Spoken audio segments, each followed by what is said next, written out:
So, all right, as we discussed in our previous classes, we are discussing regarding the centroid. So here, in our previous classes, we have discussed regarding what exactly mean by the center of gravity, and again, what exactly mean by the centroid, and how can we calculate the centroid mathematically. So that will be your first area moment. And similarly, we have defined some of the basic parameters or basic parameters which were involved while calculating the centroid of any body. So that will be the important lines. So that will be the, that's what we are calling it as the axis of references, and similarly the centroidal axis, and similarly the symmetrical axis. And here, based on that, we have calculated how to calculate the centroid by the method of moment. So that will be centroid by moment area method. So that will be, we have calculated. So how can we get this? So that will be x bar and similarly y bar, right? And we have defined some of the axes. So that will be this one axis, reference axis, and similarly this one is also one reference axis. So here, in continuation with the last one, so last class we have done how to calculate the centroid of a triangle, and similarly what is the centroid of a triangle. So whenever if you are talking about this, so this will be your axis of reference, the base as the reference axis. So in that condition, the base one, so that will be with reference to the base, the CG which will locate, that is 1/3 from this end. Suppose if you are talking about from the top, so that will be 2/3 of this total depth. Similarly, if you with reference to this axis, so vertical axis, so that will be the total distance will be b by 2, because from this end, so what you will get, you will get exactly the symmetrical axis with reference to the symmetry. So exactly this b by 2. So half of this b will get this distance, right? And the next one what we have, so that will be centroid of a semicircle.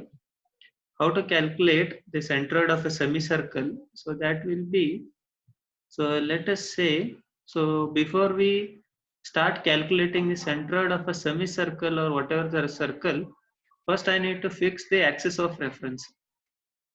So here I am fixing the axis of reference which is passing, let us say this x-axis. So this x-axis which is passing through exactly the center of a circle. So this x-axis, and similarly one more we have y-y. So this is the origin o-y on a positive y-axis, and similarly o-y, that will be negative y-axis. The limits of integrations which are varying from 0 to pi by 2, and similarly 0 to minus pi by 2. So here this one, this from pi by 2 to plus pi by 2 to minus pi by 2. So this acts as your semicircle. And similarly, how to find out the centroid of this semicircle? So here, so what initially what we are doing, we are as what we have done in the previous case. So that will be this one. So if you look at the generalized formula, so that will be this one. So here what we are doing, we are taking one small elemental area, and we are taking some perpendicular distance with reference to the referred axis, and again we are either we are going for the summation, and if not we will go for the integration. Both your integration and summations are both the same. So that's why, so initially, so here also if you can see, so here we have taken some small elemental area. So width will be b1, and again the thickness will be dy. So with reference to this, what we have taken this area and we have multiplied by this perpendicular distance, and again we have integrated. So limits of integration will be 0 to d.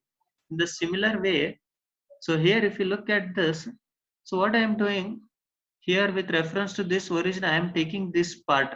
So that will be your OMN. So here you can see, so this part, this, so this is the small strip, so that I have taken out from your this semicircle. So that will be O, M and N. So what is the area of that? So that will be area of that OMN strip, which is equal to half. So the base will be, so this radial distance R, which acts as base, R.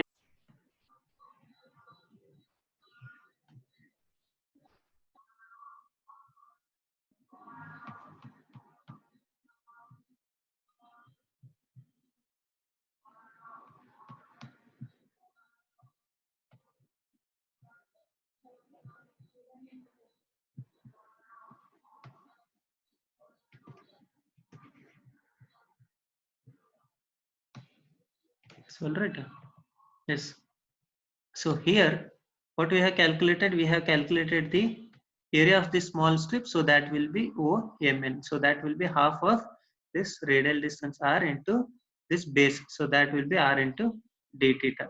So here, if you look at this, so here this triangle, so this is the origin with reference to this. What is the CG of this one? So that will be 2/3 of, so this one acts as the height. So with reference to this, so this will be 2/3 of R, and with reference to this one will be 1/3 of R.